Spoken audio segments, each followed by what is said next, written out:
Салям алейкум, сайгалы дослар. Сегодня хочу вам показать за эфире Джанле Радио. На сайте Джанле онлайн вы можете слушать нас в формате 24/7, ну а тем временем кипит работа здесь, за эфиром. Мы работаем сейчас над созданием нашей маленькой, но очень уютной студии. И вот закончена обклейка звукоизоляционными панелями. И надеюсь, что будущие наши встречи мы уже сможем проводить с вами отсюда. Ну, конечно же, наиболее частый вопрос, который в эти дни я получаю: а что дальше? Что будет дальше, кроме музыки?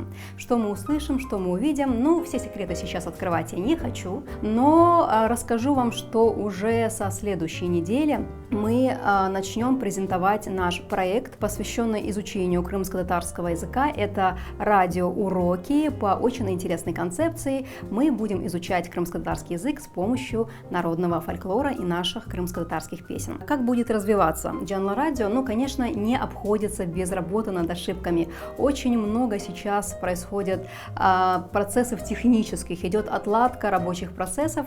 Это, наверное, не столь интересно для слушателей и зрителей, но это необходимо для нашего успешного развития. Уже кипит работа в студиях. Мы работаем над звуковым оформлением Джанле Радио, над джинглами, над лайнерсами, над всем тем, что будет нас идентифицировать в эфире.